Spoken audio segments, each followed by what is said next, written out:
Hey, good morning. It appears that my stream got cut short, actually, by about 5 minutes for the end of this project. So what I've done is I've just gone back in my code and I just commented out the last 5 minutes or so of what we've accomplished. And then I would just want to go back and explain everything and wrap it up. So it should be a quick video. So let's go ahead and share my screen with you all.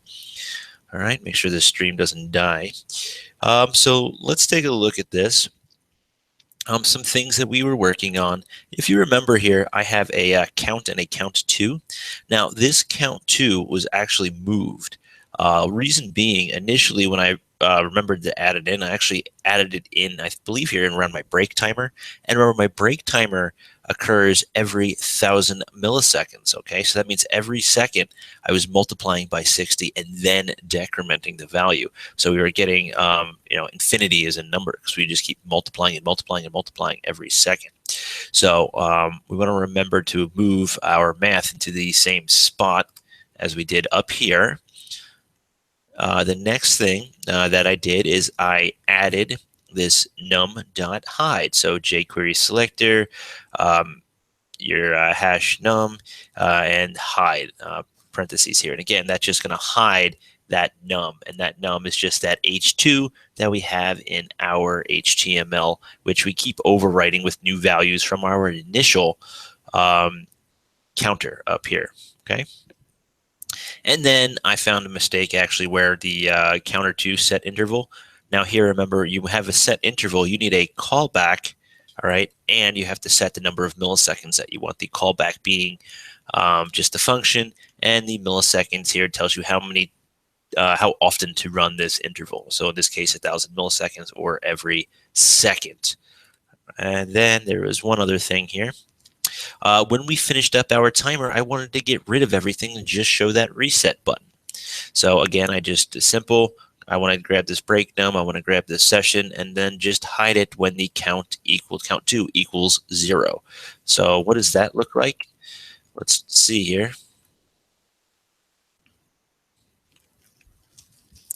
One. And there you go. And then the break timer starts. 1. And then you have your reset. So there's your reset. And it resets everything. So let's talk a little bit about what we've done, how to improve this even better, and how to actually make this look a little cleaner. The first suggestion that I might have for you is you really don't need a break num and a num. You can keep overwriting that one h2 over and over again. So once we're in this break timer, we can actually set this right here to just keep overwriting that num value. Remember, that num is nothing more than an h2 in our HTML right here. And we could actually have, just by controlling just this one h2 element in this one time div, just keep having this in one spot. Now notice that our break, our counter that we're setting our interval from is here, and then we're going to be overwriting up top. Now, the reason I broke it out and just kept this number and overwriting because your structure might actually have you keeping up your session time and your break time. So if you broke this out, sideways, and you had like one side here with a session time and one time over here with or another div over here with a break time, you can do that as well if you separated it out that way. So you can control both things, all right, which is important. I'm just overwriting one and then just hiding it, but for ease of use. So you might want to try that where you actually keep up the session time and break time.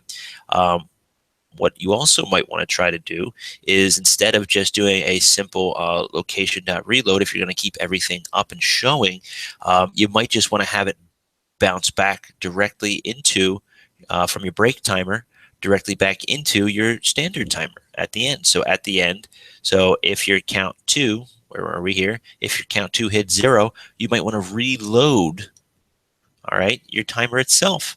And especially if you're not hiding anything, you're showing those timers, you could just have that reset to whatever the initial value was. Okay, now I kept overwriting that value, so your initial value for that you might want to have to store in another variable. All right, and then you just access that variable to overwrite. Okay, remember we're talking about we actually have a count variable, right?